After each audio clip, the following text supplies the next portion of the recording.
Há duas épocas no ano que ultimamente têm-se vindo a agigantar para nos relembrar, ano após ano, que o tempo passa e já estamos novamente nesta altura. Uma delas é o Natal, em que a Mariah Carey nos bate à porta com daqueles maços das forças de intervenção quando querem entrar numa casa e arrebenta com a porta toda para conseguir entrar.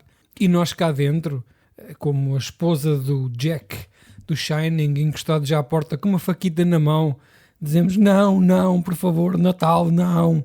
E a outra época é a época dos Oscars. E, meus amigos, isto já cheira muito a Oscars.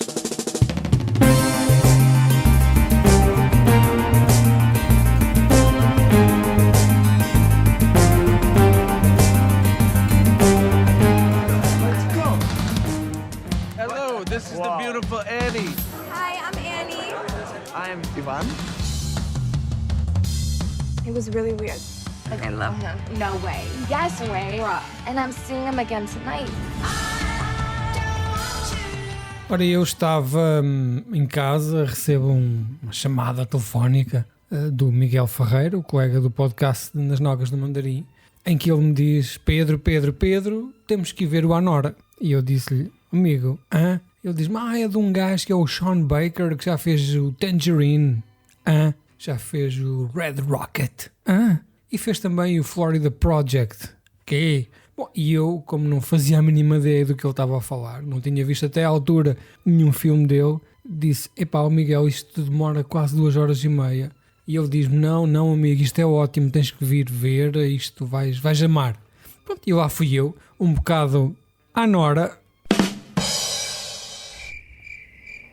cinema adentro, para perceber de que é que estamos a falar. Este Sean Baker de facto é um gajo muito falado no novo cinema americano, mas eu completamente de fora. Eu de vez em quando ouço falar dele, há 24 e tal, e aquilo causa-me alguns pelos nas costas iriçarem, e acabei por não acompanhar este autocarro. E lá fui eu então, filme adentro, e devo-vos dizer já à cabeça de que gostei, senti-me bastante agradado por este filme. Não era aquilo que eu estava à espera. Isto é uma história de uma jovem, Annie, chamada Nora. Ela tem ascendência russa, mas ela gosta de que lhe chama Annie, como aliás o Darth Vader quando era criança. A Nora, Annie, é uma trabalhadora da noite. Não é uma dançarina exótica. Também o faz, claro, mas ela passa também para a linha das trabalhadoras sexuais. Dá no duro diariamente para conseguir ter uma vida que seja minimamente honrada e sem grandes problemas financeiros. Ora, um dia ela está a trabalhar e o seu patrão chega lá e pergunta: quem é que daqui te sabe falar russo? Tu, Nora, sabes falar russo? Vai lá para fora, porque está lá um jovem muito endinheirado, com uma grande carteirona cheia de notas de 100, que diz que só quer falar com alguém que fala russo. Ela vai para fora, um bocado contrariada, e acaba por se aficionar a este jovem russo. Cria-se aqui uma relação que depois até extravasa para fora da própria casa de strip, e então eles acabam por se enamorar e vão tendo uma relação paga, claro, sempre. E então vão desembocar numa loucura em Las Vegas, vão desembocar num casamento. E imediatamente aparece um tipo, que é um capanga, que toma conta dele, porque na verdade este miúdo russo é filho de oligarcas russos, não é? Que nos Estados Unidos a estudar, e estas sirenes todas: epá, o teu filho fez uma porcaria. Vão lá, tentam rapidamente, antes que os pais esbaforidos venham da Rússia, tentam anular este casamento. E aquilo que começa por ser um conto de fadas, uma espécie de Pretty Woman, transforma-se rapidamente num pesadelo para esta mulher que viu a sua vida rapidamente subir para os píncaros e de repente está a cair qual avião em chamas em direção ao abismo. Nesta altura começamos a perceber que a exploração das desigualdades sociais, que é abordada neste filme, sobre alguém que é super privilegiado e uma pessoa que tem que viver nos fundos da sociedade a tentar sobreviver, que é uma sobrevivente, esta Anora, nós começamos a perceber que existe aqui uma certa moldagem, uma certa fantasia do sonho americano e que rapidamente se dissolve, e toda a complexidade destas relações e destes sentimentos.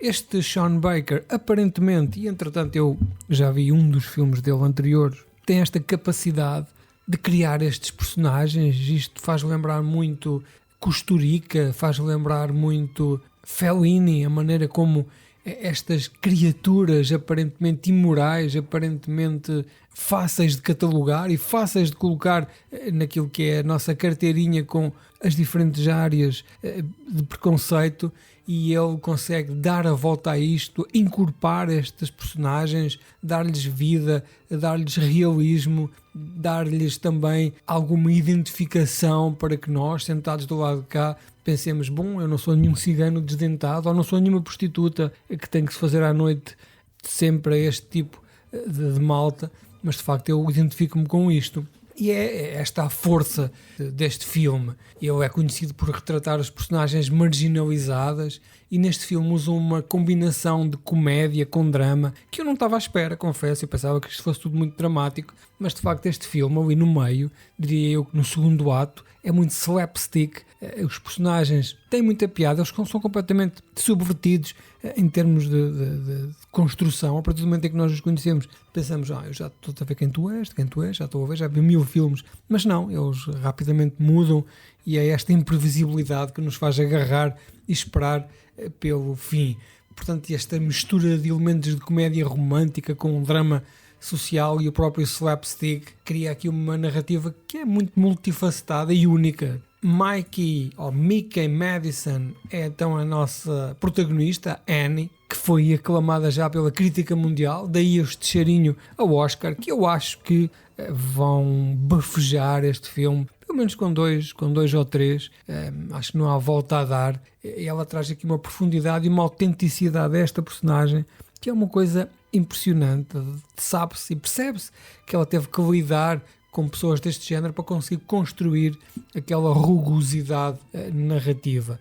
Depois temos aqui vários atores, isto é tudo muito russo, eles são russos, há aqui uma mistura de línguas muito, muito engraçada. Digamos que também, além do talento reconhecido do realizador e do talento da protagonista, todo o cast, todo o elenco merece aqui uma ovação em pé, que foi, aliás, o que eles receberam em Cannes, depois de ter sido galardoado com a Palma de Ouro. Como principiante nas andanças de Sean Baker, acho que há aqui muitos paralelismos com a carreira de Fellini e Kusturica, como disse anteriormente, mas se calhar o Kusturica foi aquele pico mediático e o Fellini continua a manter-se como grande referência através das décadas. Inicialmente pensei que fosse acidental, não é? Em que ele construísse aquilo de tal maneira a que aquela sociedade que ele cria nos filmes, aquele ruído, toda aquela confusão constante, e a humanidade, não é? Que nos aproxima tanto daqueles personagens de nós. Pensava que fosse uma coincidência, mas depois, com o evoluir do filme, percebi que se calhar há aqui um paralelismo forçado, até pela própria narrativa, que vai encaixar perfeitamente, ou quase, num dos primeiros filmes de Fellini. Isto é uma obra que combina humor, mas com muita profundidade, daí ter-se agarrado, não é, ao público, e oferece uma perspectiva, para mim, uma perspectiva única daquilo que é as complexidades da vida atual, não é, de quem se tenta agarrar com unhas e dentes, como é o caso desta protagonista. O filme acaba com uma cena que ninguém nunca se irá esquecer. Não é nenhuma explosão em que morre toda a gente, não é nada de grave, é apenas o final desta catarse em que a nossa personagem finalmente assenta, de uma ou 2 semanas, incluindo o último dia, foi completamente selvagem, em que a nossa personagem,